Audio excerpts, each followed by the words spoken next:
Muy bien. Miren, yo creo que si hiciéramos un análisis, un estudio, le preguntáramos a la gente, uno de los principales lugares en donde la gente tiene barreras intelectuales que muchas veces los limitan de poder creer en la Biblia y creer en Dios y tener una relación con Dios, están enfocados en Génesis. En particular, el día de hoy nos vamos a enfocar en el recuento de la creación en Génesis capítulo 1. Muchas personas famosas a través de la historia y gente contemporánea, los he leído y los he escuchado decir cosas como: ¿cómo puedo creer en algo que no tiene sentido? ¿No? O sea, la creación no parece tener sentido vista a simple vista, parece ir en contra de la razón y en algunos casos en contra de la ciencia. Analizar estas cosas, fíjense, sé a ciencia cierta que a algunas personas creyentes les da miedo, ¿no? De hecho, mucha gente pasa por la lectura de la creación y rapidito, ya mejor le paso rápido, porque si me pongo a profundizar mucho en lo que dice, a lo mejor me voy a convencer a mí mismo de que esto no es cierto, parece un cuento, así es de que mejor me lo paso rápido. Pero miren, si van a tomar las escrituras en serio, o sea, si vas a basar tu vida en la Biblia y a tomarla en serio como tu autoridad, entonces hay cosas que necesitas tener claras en tu corazón. Para empezar, necesitas saber que lo que dice la Biblia es cierto.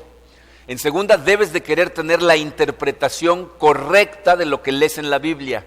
Y en tercera, deberías de darle la bienvenida a cualquier evidencia que te ayude a darte cuenta si tu interpretación de la Biblia está equivocada, ¿no? O sea, si de verdad crees en la Biblia, lo que tú quieres saber es qué dice la Biblia, ¿verdad? ¿Qué es lo que realmente está transmitiendo y estar convencido de que esa es la verdad? Tristemente, muchas personas religiosas confunden su interpretación favorita de la Biblia con la Biblia.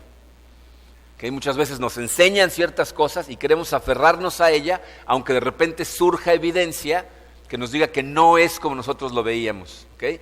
El día de hoy vamos a analizar un tema que es controversial en algunos casos, mal interpretado en otras, pero con la ayuda del Espíritu Santo vamos a estudiar claramente si tiene sentido la narración de la creación de Génesis. Vamos a darle gracias a Dios, a ponernos en sus manos y a estudiarlo detenidamente. Padre, te amamos, Señor, te damos gracias por el sacrificio de tu Hijo Jesucristo, que es para nosotros la parte más importante de todo lo que aprendemos de tu palabra, el hecho de que tú viniste a redimirnos y nos diste vida, y te damos gracias, Señor.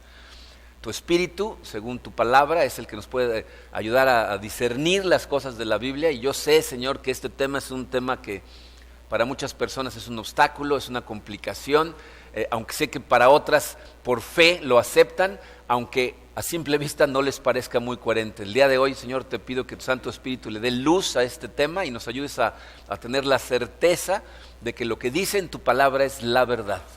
Te pedimos que nos guíe, Señor, en el nombre poderoso de tu Hijo Jesucristo. Amén. Muy bien. Miren, ¿cuáles son los problemas con la narración? La narración de la creación de Génesis tiene dos problemas básicamente. El primero de ellos es, a simple vista parece que está fuera de orden, o sea, va en contra de la razón, ¿no? Porque si ustedes la leen así rápido, se van a dar cuenta que en el día 1 Dios crea la luz, en el día 3 la vegetación, y parece que en el día 4 crea el sol y las estrellas, pero en el día 1 creó la luz. Entonces empieza uno a decir, a ver, esto está medio extraño, ¿no? Entonces esa es una cosa, el orden de la creación. La segunda es, ¿cuánto tiempo duró la creación? Es una controversia histórica. Bueno, aunque fíjense, los primeros siglos de la iglesia, los padres de la iglesia estaban convencidos que los días de los que habla la creación eran eras enormes. Y a partir de hace más o menos como 200 años, empezó una corriente de gente que más bien decía, no, esto es una traducción literal y la creación duró exactamente 6 días de 24 horas. Por ahí del siglo XVII, un obispo protestante irlandés se puso a hacer el cálculo exacto de cuánto tiempo tenía de existir el mundo, ¿no? Y por lo tanto el universo, y miren, por eso de repente hay problemas con las interpretaciones bíblicas de la iglesia, porque este señor hizo el cálculo a una exactitud que raya en lo simpático, porque él determinó que el mundo había empezado 4004 años antes de Cristo, en octubre 23 en la tarde. O sea, dices, ok, ¿no? O sea, con esa exactitud, ¿no? Entonces, 4004 antes de Cristo, más o menos los 2000 años que pasaron de Cristo para acá, la iglesia se aferró en los últimos 200 años a que la tierra tiene 6000 años de antigüedad. Y por otro lado, la ciencia, a partir de por ahí de 1896, empezaron a inventar métodos para calcular la edad de las piedras, ¿verdad? Que la verdad sea dicha, también los científicos primero calcularon unas edades, luego cambiaron, luego fueron cambiando otra vez. De hecho, hubo una época en la que los geólogos le daban una edad a la Tierra y los físicos le daban una edad al universo, y estaban al revés. Entonces, de acuerdo a los dos, la Tierra era más vieja que el universo, ¿no? Entonces después ya se pusieron todos de acuerdo, ¿ya? Modernizaron sus métodos para datar piedras, y entonces hoy están más o menos todos de acuerdo en que la Tierra tiene más o menos como 4.500 millones de años y el universo como 13.600 millones de años. La iglesia en este momento se encuentra dividida en cuanto a la antigüedad de la creación. Hay un grupo en la iglesia que es la gente, le podemos decir tradicional, que traduce la Biblia de forma exacta y literal, ¿verdad? Y ellos han reconocido que los 6000 años que este individuo le daba a la antigüedad del mundo estaban mal calculados, pero ellos le dan un máximo de entre 8 y 20,000 años. ¿Okay? Entonces hay un grupo en la iglesia que dice, no, pues el mundo tiene máximo 20,000 años, entre 8 y 20,000 años, acuérdense de esos números, entre 8 y 20,000 años. Y por otro lado, hay una parte de la iglesia, científicos cristianos, que dicen, no, yo creo que la Biblia está diciendo lo correcto, pero está de acuerdo con la ciencia, y la Tierra tiene 4.500 millones de años, y la Biblia lo respalda, de acuerdo a lo que este grupo dice, ¿ok? Aunque vamos a analizar esta controversia de la edad de la Tierra al final, con más detalle, miren, yo quiero que sepan esto. Aquí lo importante es, ¿quién crees tú que creó el universo? O sea, desde mi punto de vista, la antigüedad del universo y de la Tierra es irrelevante totalmente, porque no tiene absolutamente nada que ver con tu salvación. La Biblia es la historia de Dios creando un método a través de Jesucristo para redimir a su iglesia. Y si tú crees eso, tienes vida eterna. Eso es lo que la Biblia dice. Dios pudo haber creado la Tierra en 6 días, en 6 segundos, o en 6,000 millones de años. Eso es irrelevante, pero de todas maneras lo vamos a analizar en un ratito. Vamos a empezar primero por el orden, la narración de la creación que se encuentra en el capítulo 1 de Génesis, Génesis 1 a 31. No vamos a ver todos los versículos porque no nos cabían, pero vamos a ver lo más importante. El primer versículo, el versículo 1 dice, Dios en el principio creó los cielos y la tierra. Bien, ahí lo importante a notar es la palabra creó. Creó ahí en hebreo es el verbo bará, que significa cuando algo es creado que antes no existía. Entonces puede significar se creó de la nada o simplemente una creación de algo que antes no existía. Pero como está hablando de todo lo que existe, ahí lo que está diciendo claramente es el universo fue creado de la nada, bará, ¿no? O sea, de un lugar en donde no existía nada, de repente Dios trajo algo, cielo y tierra, todo creado, ¿ok? Entonces, eso ya lo habíamos establecido la semana pasada. Todo el universo salió de la nada. El versículo número 2, miren, este versículo 2 es un versículo que para montones de científicos ha significado la diferencia, que los ha empujado a estudiar la Biblia con más seriedad y los ha convertido en cristianos. Nosotros lo pasamos como si nada porque no nos damos cuenta de lo que está haciendo aquí, pero científicamente es un versículo importantísimo. Dice, la tierra era un caos total, las tinieblas cubrían el abismo y el Espíritu de Dios iba y venía sobre la superficie de las aguas. Todos los científicos que se consideran científicos serios utilizan un método de investigación que se conoce como el método científico. ¿Todos han oído hablar del método científico? ¿Fueron todos a la escuela? ¿Están despiertos el día de hoy? ¿Sí? Ah, okay. El método científico empieza con 2 cosas, que es el número 1 romano en su programa. Dice marco de referencia y condiciones iniciales. Todos los estudios de los científicos empiezan con, primero, el marco de referencia, que significa cuál es la posición estratégica de la persona que está observando el experimento. Y luego las condiciones iniciales, ¿no? Cómo estaban las cosas antes de empezar el experimento. Entonces, fíjense lo que nos está diciendo el versículo 2 de Génesis. Dice, letra A, dice, el marco de referencia es la superficie de la tierra. Ese es un dato importantísimo.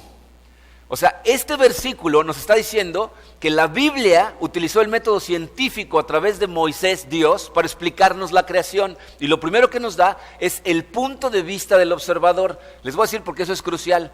Si tú crees que el punto de vista del observador es desde fuera de la Tierra, desde el espacio, una persona que está volando afuera del planeta Tierra y viendo la creación, efectivamente la creación está totalmente en desorden. Pero aquí nos dice que el marco de referencia es la superficie de la tierra. Dice, el Espíritu de Dios iba y venía sobre la superficie de las aguas. Es decir, toda la creación está descrita desde el punto de vista de una persona que está parada en la superficie de las aguas, viendo cómo se va creando todo. Y van a darse cuenta cómo eso hace toda la diferencia del mundo. ¿Okay? Entonces, el marco de referencia es la superficie de la tierra. Luego, letra B dice condiciones iniciales. Aquí hay varias condiciones iniciales. La primera de ellas nos dice, sin forma y sin llenarse. Les voy a decir por qué dice esas palabras. En el versículo dice, la tierra era un caos total. La versión que estamos leyendo aquí, de la Biblia, es la Nueva Versión Internacional. Hay diferentes tipos de traducciones de la Biblia. Hay unas que se llaman palabra por palabra y hay unas que se llaman frase por frase. La Nueva Versión Internacional es frase por frase, lo cual significa que toman una frase completa y dicen, a ver, ¿qué dice aquí? Y toman el significado de la frase y luego lo ponen en una frase que signifique lo que están tratando de decir, pero no utiliza cada una de las palabras que estaban en el original, ¿ok? En el original no dice caos total, dice dos adjetivos que en hebreo son tohu y wabohu, que significan sin forma y sin llenarse. ¿De qué está hablando las condiciones iniciales ahí? La corteza de la tierra todavía no se forma, entonces está sin forma. Y todo el propósito de la narración de la creación es platicarle al lector cómo Dios preparó este mundo y el universo en general, pero el mundo en particular, para la llegada del ser humano. Entonces cuando dice y sin llenarse, está hablando de vida. O sea, las condiciones iniciales empiezan por decir, la tierra no tenía forma y todavía no había vida. ¿Okay? Otra condición inicial, el siguiente punto dice oscuridad. Dice, las tinieblas cubrían el abismo, o sea, había oscuridad total. Y esta es una de las cosas que sorprende a la gente, ¿no? Porque dice, a ver, ¿cómo es posible que hubiera oscuridad total? O sea, no es posible que la tierra haya sido primero creada y después el sol. Porque en las observaciones que han hecho de cómo se forman los sistemas solares, hoy en día tienen la tecnología para ver el nacimiento de estrellas y el nacimiento de sistemas solares, ¿verdad? Lo que han descubierto es que primero se crea la estrella alrededor tiene como una nube de polvo que está girando con desechos, ¿verdad? Y polvos, y entonces esos se empiezan a condensar, se empiezan a juntar y empiezan a formar los planetas. Entonces la Tierra se formó después que el Sol. Entonces, ¿cómo es posible que diga que está totalmente oscura? ¿Se acuerdan de cuál es el punto de vista del observador? Está en la superficie de la Tierra. Lo que han observado con la tecnología que tenemos hoy en día es que los planetas cuando se forman empiezan con una atmósfera que es totalmente opaca, está llena de desechos y de polvo y entonces no entra la luz. Planetas que son muy grandes como Júpiter y tienen una fuerza de gravedad muy fuerte, nunca permiten que esos desechos se separen de ellos y por eso planetas como Júpiter tienen una atmósfera opaca. A Júpiter no le llega la luz a la superficie. Entonces, en ese momento lo que está describiendo es la atmósfera primitiva de la Tierra en donde era opaca y desde la superficie de la Tierra no había luz. ¿Ok? Entonces hay oscuridad total en la faz de la Tierra. Y la siguiente condición es cubierta de agua, ¿no? Dice, el Espíritu de Dios iba y venía sobre la superficie del agua, todo lo que había era agua. Esa es otra cosa que han observado en la creación de planetas, ¿no? Uno de los principales elementos de la atmósfera es vapor de agua, y entonces cuando la corteza de la Tierra empieza a enfriarse, porque primero es como una amalgama, o sea, todo caliente, se empieza a enfriar, lo que empieza a pasar con el vapor de agua es que, ¿verdad?, empieza a caer hacia la Tierra y entonces se forma un mar en todo el planeta. Entonces las condiciones iniciales es una oscuridad total, no hay tierra seca todavía, todo está cubierto de algo, está totalmente oscura. Esas son las condiciones iniciales.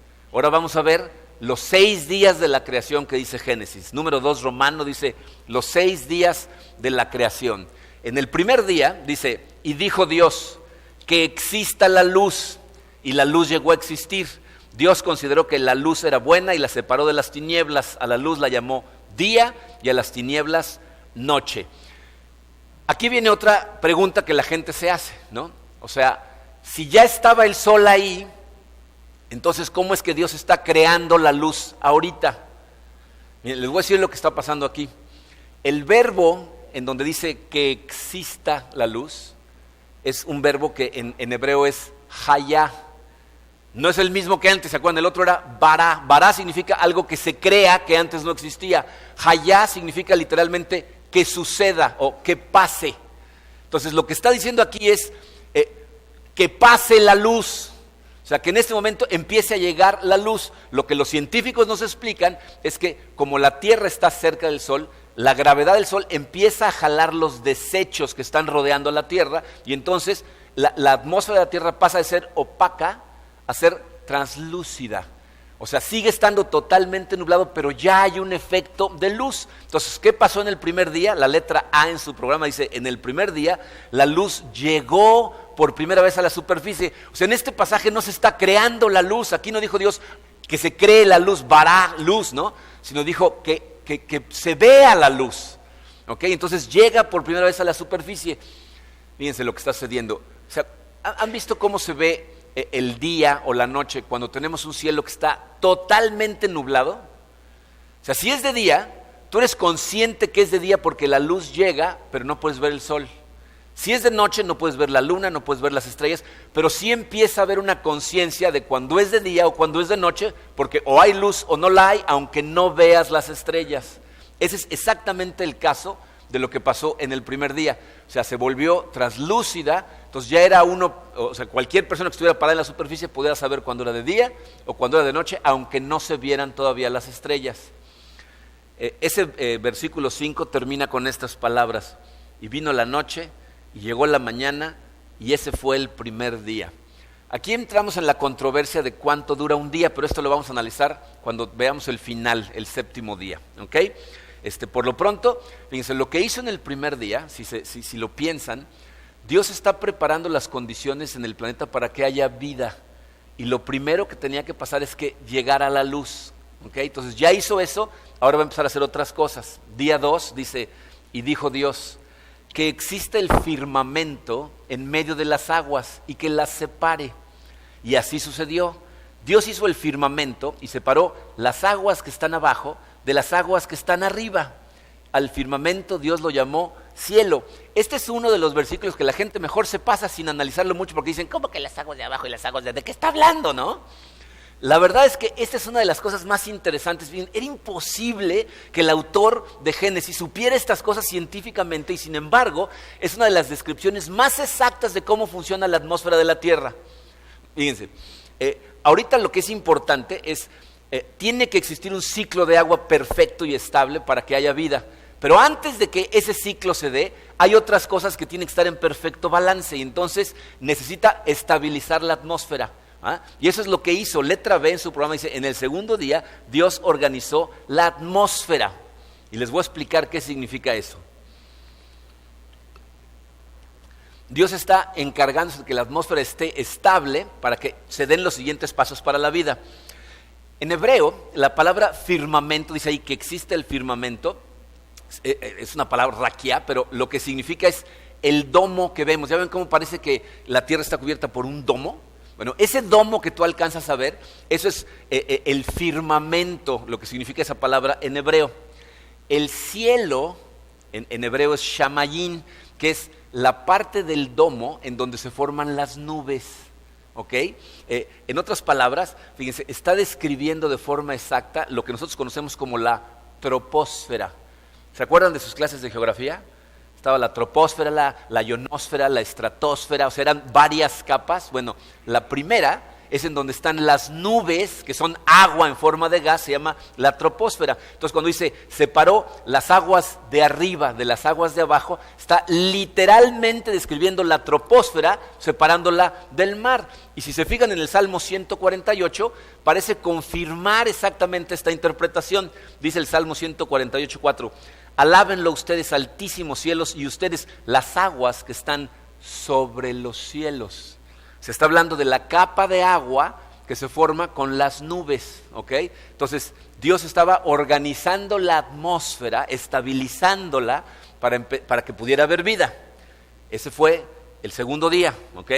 Entonces ya hay luz atravesando, la atmósfera se está estabilizando, entonces ya hay la posibilidad de crear un ciclo de agua que permita la existencia de la vida, pero también hace falta un lugar en donde poner al ser humano, y eso es lo que va a hacer Dios en el día número 3, dice, y dijo Dios, que las aguas debajo del cielo se reúnan en un solo lugar y que aparezca lo seco, o sea, como que está diciendo que todo el mar se haga a un lado para que surja algo que esté seco en donde podamos poner la vida. La tierra sólida, o sea, el piso, obviamente ya existía, pues estaba abajo del mar. Entonces lo que está diciendo ahí es que lo que está diciendo es que salga lo seco para que haya un lugar en donde poner la vida. ¿Saben qué nos explican los geólogos y los físicos? Que nuestro planeta está controlado por dos fuerzas que se contraponen una a la otra. Una está formada por dos cosas, la fuerza volcánica y la fuerza tectónica. La fuerza volcánica es cuando el calor del centro de la Tierra está tratando de salir, empieza a empujar cosas hacia arriba. Y la tectónica son placas que se están moviendo, entonces en combinación esas dos hacen que la Tierra se arrugue y salga, ¿ok? Por otro lado hay una fuerza que se llama la fuerza de la erosión, que lo que está tratando de hacer es empujarla hacia abajo. Y esas están todo el tiempo luchando una con la otra. Entonces, en el momento en que empieza a salir lo seco de abajo del mar, en el momento en que llega a ser el 29% del planeta de tierra, esas dos fuerzas entran en un balance de equilibrio perfecto. Una mantiene en línea a la otra en 29%. Y aunque creo que no lo tienen en su programa porque ya no me cabía, pueden leerlo en la pantalla, el Salmo 104, 6, 8, que parece que está describiendo exactamente eso. Fíjense, dice, las aguas estaban sobre los montes, a tu reprensión huyeron, al sonido de tu trueno se precipitaron, se levantaron los montes, se hundieron los valles al lugar que tú estableciste para ellos. O sea, es la descripción de cómo se ve la formación de un planeta que los científicos han observado en otros planetas. Eso es exactamente lo que pasó. Ahora, el día 3 suceden más cosas. Dice el versículo 11, y dijo Dios, que haya vegetación sobre la tierra, que ésta produzca hierbas que den semilla y árboles que den su fruto con semilla, todo según su especie. Entonces empiezan a aparecer hierbas, plantas y árboles. El versículo, como está escrito, no dice que todas las plantas que existieron aparecieron en ese momento, sino que Dios escogió ese momento para iniciar la producción de las plantas. De hecho, esa palabra produzca en ese versículo es un verbo que es dasha en hebreo, puede interpretarse de dos maneras. Y esto, por eso hay tanta controversia, porque ese verbo puede interpretarse como que las plantas se produjeron por procesos naturales muy largos o que se produjeron instantáneamente. Cualquiera de las dos traducciones es correcta. Entonces por eso los dos grupos dicen, no, esto fue en un instante. Y otros dicen, no, pero también puede significar en un proceso muy largo. Aquí lo importante es que en el día 3, dice su programa, Dios inició la producción de plantas, hierbas y árboles. ¿Ok? Entonces, en el tercer día, creo que es la letra D, dice, Dios inició la producción de plantas, hierbas y árboles. ¿Lo hizo instantáneo? ¿Lo hizo en un proceso largo? No tenemos idea, ¿ok?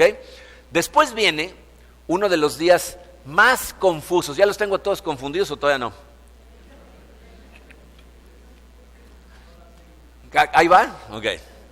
Dice, el día 4 es uno de los días que confunde realmente a la gente. Especialmente si no tomas en cuenta el marco de referencia y las condiciones iniciales. Fíjense lo que dice el día 4, en los versículos 14 y 15 dice, y dijo Dios, que haya luces en el firmamento que separen el día de la noche, que sirvan como señales de las estaciones, de los días y de los años, y que brillen en el firmamento para iluminar la tierra, y así sucedió. Mucha gente cuando ve esto dice, ¿cómo es que creó en el día 4 el sol y las estrellas, pero hubo luz en la tierra desde el primer día? Aquí la diferencia es esta, fíjense, aunque la luz penetró a la atmósfera desde el primer día, el cielo estaba, si recuerdan, totalmente nublado, pero algo empieza a cambiar, porque en el día anterior empieza la creación de las plantas. Lo que sucede en este momento, fíjense, la atmósfera está llena de dióxido de carbono. Empieza a estabilizarse la atmósfera porque Dios separa las aguas. empieza la creación de vegetales, de plantas, y entonces las plantas empiezan a consumir el dióxido de carbono y a soltar oxígeno. Y mientras más hacen eso, la atmósfera empieza a convertirse en una atmósfera transparente. Pasa de ser translúcida, o sea, se ve la luz pero no alcanza a ver hacia afuera, a una transparente. Y entonces lo que significa, dice, en el cuarto día Dios hizo que el sol, la luna y las estrellas fueran visibles. De hecho, la construcción del versículo es otra vez con el verbo hayá, que no es bará, o sea, es que sucedan las estrellas. Lo que está diciendo Dios es que se vean, que pasen las estrellas, que sean visibles desde la tierra. Entonces, en este cuarto día, lo que sucede es que ahora podemos ver el sol. No está hablando de crear, sino de que ahora sea visible. ¿Ah? Los versículos 16 al 18 pueden confundir a cualquier persona si no somos conscientes de que son una nota retrospectiva. Fíjense, dice, el versículo 16 dice, Dios hizo los dos grandes astros, el astro mayor para gobernar el día y el menor para gobernar la noche. También hizo las estrellas. Entonces algunas personas dicen, no, ahí está hablando del verbo crear, ahí sí está usando bará. Entonces parece que en este día Dios creó las estrellas, esto está equivocado. Pero en realidad no está diciendo eso. Para saber lo que está diciendo tienes que entender cómo funcionan los verbos en hebreo. En español nosotros tenemos verbos que podemos conjugar en diferentes tiempos y en diferentes personas. En hebreo nada más hay 3 formas en los verbos. Es acción completada, acción no completada o mandamiento. Nada más. Entonces, por ejemplo, ya comí, acción completada. No he comido, acción no completada. Come, mandamiento. Punto. ¿Ok? Esos son todos los tiempos de los verbos en hebreo. El hebreo es un lenguaje muy reducido, muy limitado. ¿Cuál es el tiempo de este verbo? Es acción completada. O sea, está hablando de algo que pasó en el pasado. La forma del verbo lo que nos está diciendo es que Dios había hecho a los astros para determinar la diferencia entre el día y la noche, lo cual pasó en el pasado. No, aquí no está hablando de cuándo, sino de para qué. Y utiliza las mismas palabras que utilizó en el versículo 5 cuando habló de la creación del día y la noche. Entonces está diciendo, Dios había creado a estas estrellas para que dieran la diferencia entre el día y la noche. Y podemos ver cómo eso es lo que está diciendo cuando leemos los versículos 17 y 18. Dice, Dios colocó en el firmamento los astros para alumbrar la tierra. Los hizo, otra vez en pasado, para gobernar el día y la noche y para separar la luz de las tinieblas. Entonces, todo el 16 al 18 es como una nota retrospectiva. Dice, Dios dijo que pasara la luz y que se vean las estrellas que Dios había creado para dividir el día de la noche. Eso es lo que está diciendo ahí el autor. ¿Ok? Y ese fue el cuarto día. El quinto día también es un día con diferentes etapas. Miren, esta es una de las razones por las que creen en una tierra que tardó muchos años en formarse, porque en un solo día pasan cosas que parecen ser etapas muy grandes. Los que la interpretan de forma estricta, literal, dicen, no, todo fue instantáneo. Entonces fíjense en las etapas del día 5. Dice, y dijo Dios, que rebosen de seres vivientes las aguas y que vuelen las aves sobre la tierra a lo largo del firmamento. Y termina una parte del día 5. Esa palabra seres, los seres vivientes, es una palabra muy genérica. La palabra es sheres, significan animales pequeños a diminutos. ¿Okay? Entonces primero lo que está diciendo ahí es que Dios dijo, ok, vamos a llenar de seres diminutos el agua y vamos a llenar de insectos fuera del agua. Entonces ahí se refiere a animales muy pequeñitos, pero es una cosa tan genérica. La gente dice, pero ¿por qué hablo de forma tan genérica? Acuérdense, el foco principal es cómo preparó esto para llegar al ser humano. ¿Okay? Eso es lo importante en este recuento. Luego viene la segunda parte del día 5, dice, y creó Dios los grandes animales marinos y todos los seres vivientes que se mueven y pululan en las aguas y todas las aves según su especie. Aquí está hablando de un animal diferente. Aquí en lugar de decir sheres, utiliza una palabra interesantísima que es nefesh, que significa un animal almado, por decirlo de una manera. O sea, animales que tienen como alma. Y miren, aquí los expertos bíblicos piensan que se refieren a mamíferos y aves, a ciertos animales que si ustedes los observan se van a dar cuenta que son animales diferentes, animales especiales que tienen cosas diferentes en su manera de vivir la vida, animales que se relacionan entre ellos, que forman familias, que tienen la capacidad de relacionarse con el ser humano, que son conscientes de la muerte, ¿no? Por ejemplo, los elefantes cuando se van a morir, se van a un lugar especial, las ballenas, cuando una ballena se está muriendo, la rodean todas las demás y la protegen. O sea, son animales de alguna manera que ellos les llamaban nefesh, o sea, como que tienen el aliento de vida que Dios le da a las cosas. Pero en conclusión, fíjese, dice, en el quinto día Dios llenó de animales la tierra. Les voy a decir qué es lo interesante de esto. En este pasaje, la palabra que utilizó el autor para decir creó a los animales, ahora sí fue bara. O sea, aquí está hablando de la creación de algo que antes no existía, pero ahora lo combinó con un verbo que es asá. Y la combinación es algo compuesto, como cuando utilizamos palabras compuestas nosotros, ¿no? Que significan otras cosas cuando las juntamos. Aquí lo que está diciendo es, creó algo con recursos que ya existían, y luego le añadió algo con cosas que antes no existían.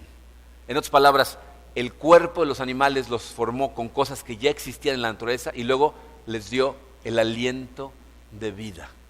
Y eso es lo que hizo en el quinto día. Normalmente cuando pasamos por este punto es cuando mucha gente me dice, ¿y los dinosaurios? ¿Qué pasó con los dinosaurios? ¿Por qué no menciona a los dinosaurios? Miren, hay una regla de la interpretación bíblica que tenemos que tener en mente. Siempre, invariablemente, los pasajes de la Biblia están diseñados para revelarle a la persona que está leyendo lo que Dios tiene como propósito de revelación en ese pasaje. Y si las cosas no son relevantes para esa revelación, no las pone. Por ejemplo, piensen en Jesucristo. ¿Por qué la Biblia no pone nada acerca de su vida desde los 8 años hasta los 30? ¿Qué pasó su adolescencia? ¿Qué pasó cuando tenía 20 años, 25, 27? ¿Qué pasó? No tiene absolutamente nada que ver con tu salvación. Tu salvación tiene que ver con el ministerio de Cristo, que fue de los 30 a los 33. Y por eso, nada de lo que pasa hasta los 8 años lo pone la Biblia. En este pasaje, lo importante es que entiendas cómo preparó Dios al universo y al mundo para la llegada del hombre. Hubo muchísimas especies que existieron y desaparecieron antes de la llegada del hombre al mundo. Y la Biblia no los menciona.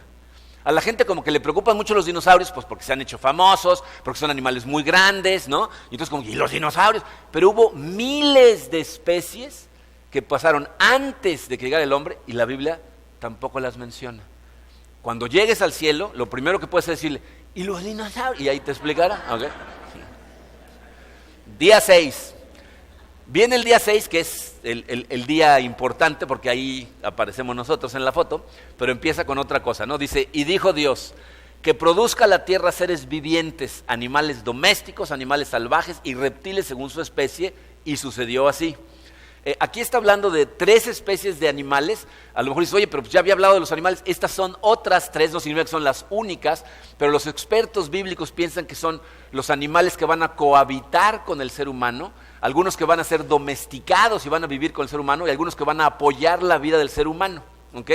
Y a juzgar por lo que dice ahí, también algunos que nos van a hacer la vida de cuadrícula chica, porque los reptiles, si se acuerdan, la serpiente fue el primero que nos metió en un tiradero, pero bueno. Y finalmente, por fin, en los versículos 26 y 27 dice, y dijo, hagamos al ser humano a nuestra imagen y semejanza. Y Dios creó al ser humano a su imagen, lo creó a imagen de Dios, hombre y mujer los creó. Aquí lo primero que quiero que noten es que la palabra hagamos, que otra vez es bara, de crear de la nada, está en plural, ¿no? Demostrando que desde el principio de la creación Dios está revelando Padre, Hijo y Espíritu Santo. Habla en plural, dice, vamos, órale, Espíritu Santo, Jesucristo, ¿listos? 1, 2, vamos a hacer al hombre, ¿no? Pero hace una cosa especial y diferente. Otra vez aquí se utiliza bara y asá juntos, es decir, lo que está diciendo con el lenguaje es que Dios utilizó recursos que ya existían y luego le añadió algo que no existía, ¿no? El aliento de vida, que es exactamente como la Biblia dice que el ser humano fue formado. Tomó cosas del medio ambiente que ya tenía ahí creadas y luego le sopló vida. Pero aquí nos separa a todos cuando dice, vamos a crearlo a nuestra imagen y semejanza. Dice su programa, en el 6º día Dios crea un reflejo de su imagen. Y este hecho, fíjense aquí, hablamos antes de que había animales almados, ¿no? O sea, como con alma. Crea al primer ser que es cuerpo, alma y espíritu. tiene una dimensión espiritual este nuevo ser que crea, que lo hace radicalmente diferente de todos los demás. El ser humano es el primer ente viviente que, para empezar, tiene autoconciencia. O sea, es consciente de que existe y aparte tiene un código moral escrito en el corazón, y entonces es consciente de cuando actúa bien y cuando actúa mal. O sea, es consciente del bien y del mal. Es el primer animal que no nada más está preocupado por la muerte, sino está preocupado por la vida después de la muerte. Se empieza a pensar en cosas que son espiritualmente profundas, tiene la capacidad de racionalizar, de analizar inteligentemente, pero sobre todo, ¿saben qué es crucial? Es el primer animal que tiene la necesidad de adorar y comunicarse con su creador. Hasta ese momento ningún otro ser tenía esa característica. Los arqueólogos, los antropólogos empiezan a descubrir lo que ellos llaman reliquias de adoración. O sea, con el ser humano aparecen en la tierra altares, templos, tótems, cosas que empiezan a adorar. ¿Y saben cuáles son las reliquias de adoración más antiguas que existen? Existen entre hace 8 y 20,000 años. ¿Se acuerdan de ese número? Esa es la edad que la Biblia calcula que el ser humano tiene caminando sobre la tierra, entre 8 y 20,000 años. Y la ciencia confirma ese hecho cuando dice las primeras reliquias de adoración aparecieron entre hace 8 a 20,000 años. Como la datación de cosas más cercanas es un poco imperfecta, o sea, no es tan exacta, el rango es entre 8 y 20,000 años, pero los dos están de acuerdo en que cuando apareció el ser humano empezó a haber adoración a Dios. Antes de él eran animales. La semana pasada una persona me preguntó, ¿y qué hay de los bípedos, o sea, los animales de dos patas que caminaban por la tierra desde hace millones de años? La ciencia nos dice que por millones de años esos seres caminaron por la tierra, pero eran animales. Y en el momento en que el ser humano aparece, empieza a haber racionalización, empieza a haber adoración, empieza a cambiar todo. De hecho, fíjense, hoy en día, si se meten a estudiar cualquier página de ciencias, está prácticamente demostrado que esos bípedos no convivieron con el ser humano. El único que existe la posibilidad de que haya estado al mismo tiempo que el ser humano fue el hombre de Neandertal, y biológicamente está comprobado que no hay ninguna relación biológica entre los dos. O sea, el ser humano aparece, como dice la Biblia, algo que antes no existía y de pronto aparece. Y hasta el momento no han encontrado una manera de conectarlos realmente con otros seres anteriores. Esperan un día hacerlo. Se la pasan soñando con que lo van a lograr. Esa es su teoría. Acuérdense, para un científico la teoría es la fe. Entonces, el ser humano es creado en el sexto día y termina ese día diciendo, y Dios vio que su creación era buena, ¿verdad? Y ese fue el sexto día. Pero ahí no termina la historia. Si nos pasamos a Génesis 2, llegamos al séptimo día, dice el número 3 romano, el séptimo día, y dice así: así quedaron terminados los cielos y la tierra, y todo lo que hay en ellos.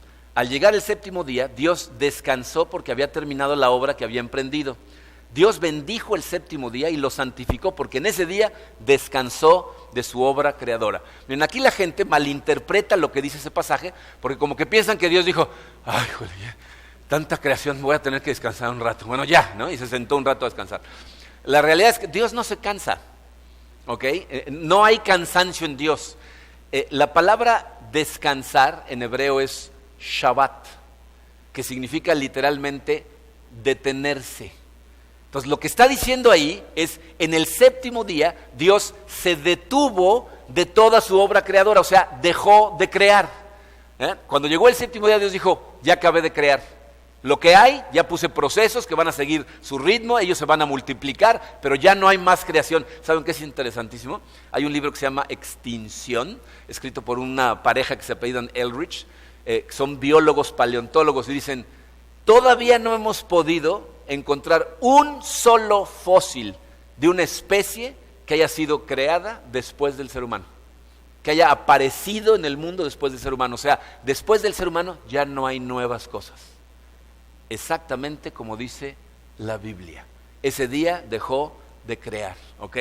Ahora, dice, cada día de la creación, si leen Génesis 1, 6 veces, los primeros 6 días dice, y esa fue la tarde del primer día, y luego la mañana, y ese fue el primer día. Cada vez termina diciendo, y entonces terminó el día, excepto en el 7. En el 7 dice, entonces llegó el séptimo día, pero no hay final. Y dada la consistencia de los otros 6 días, ¿verdad? Esto como que nos empuja a preguntar, ¿será que el séptimo día todavía no acaba?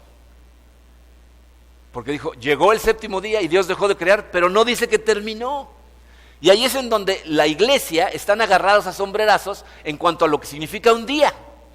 Porque les voy a decir lo que pasa. La palabra que en hebreo significa día es yom, con Y-O-M, pero puede significar 3 cosas. Puede significar un periodo de 12 horas, puede significar un periodo de 24 horas, o puede significar un periodo indeterminado pero finito. Si ustedes piensan en cómo usamos nosotros la palabra día, se van a dar cuenta cómo tiene esos 3 significados. Si yo te digo, ay, ayer estuve trabajando todo el santo día, ¿qué te dije? ¿Pasé 24 horas trabajando? ¿O pasé todo el día de trabajo trabajando? Lo entenderías como que pasé todo el día y luego me fui a dormir, ¿no? Si te digo, llevo aquí 2 días, entonces entiendes tú que son 2 días de 24 horas. Pero si te digo, en mi día practicaba yo taekwondo, ¿de qué estoy hablando? Nadie entendería, un día practicó taekwondo, ¿no? Diría, no, cuando estaba joven y un poco más flaco, practicaba taekwondo y un día dejó de practicarlo, ¿no? O sea, en su día, y ese es exactamente el uso de la palabra yom. Puede significar un rato, puede significar un día, o puede significar un periodo indeterminado. Por lo tanto, la traducción literal de ese versículo no necesariamente contradice lo que la ciencia dice. Está diciendo, y entonces empezó el primer periodo de tiempo. O puede decir, y entonces terminaron 24 horas. ¿Qué significa exactamente? Es irrelevante, ¿eh?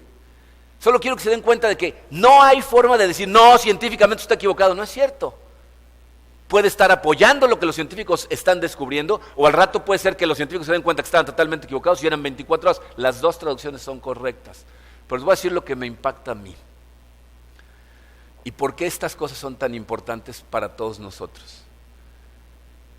Si tú no puedes creer que este Dios del universo creó las cosas como su palabra dice que las creó, te va a costar mucho trabajo creer que todo lo que dice su palabra es verdad hacia ti. Y a mí su palabra me impresiona porque dice que el creador del universo, que tiene un poder que yo no puedo comprender, una inteligencia que queda pero fuericísima de nuestro alcance, aparte de crear todo esto de forma perfecta, está muy preocupado por lo que me pasa a mí todos los días. Está consciente de lo que sufro, de lo que quiero. Creó un plan para mi vida antes del inicio del tiempo. La Biblia dice que no se cae muerto un pájaro sin que él sea consciente. La Biblia dice que es consciente de cuántos cabellos tienes en la cabeza, que para algunos es más fácil que para otros contarlos, pero dice, sabe con exactitud cada detalle de tu vida. Y para mí lo más impactante es, ese Dios del universo está al pendiente de mí. Si yo no puedo ver todas estas cosas que muchas veces la gente nos avienta encima para tratar de hacernos dudar y decir, la Biblia es la verdad, entonces no puedo tener la tranquilidad de decir, y Dios me ama, como soy, con lo que he hecho, con lo que he vivido, con lo que voy a vivir, así me ama. Y entonces, normalmente la pregunta de la gente es, si es tan amoroso, si de veras está al pendiente de mí, ¿por qué permite que experimente yo tanto sufrimiento? Esa es la pregunta que vamos a contestar la semana que entra. Vamos a terminar nuestra serie preguntándonos por qué Dios permite que en este mundo haya sufrimiento y dolor. Vamos a orar. Padre, te amamos tanto, Señor. Te damos gracias por tu palabra, porque nos conforta, porque nos guía, porque nos revela quién eres. Y te damos gracias, Señor, de cómo tuviste la brillantez de revelarle estas cosas en una forma tan simple a personas que en su momento era imposible que las supieran, aclarando para nosotros cualquier duda de que estas cosas son exactamente lo que tú nos dices, la verdad. Te damos gracias por la verdad, Señor, y a través de ella, que podamos acercarnos y conocerte cada vez mejor. Te damos gracias, Señor, por tu Hijo Jesucristo. Te damos gracias por tu amor y te pedimos, Señor, que nos sigas santificando, que nos sigas transformando y que nos ayudes a vivir siempre para tu gloria. En el nombre bendito de tu Hijo Jesucristo.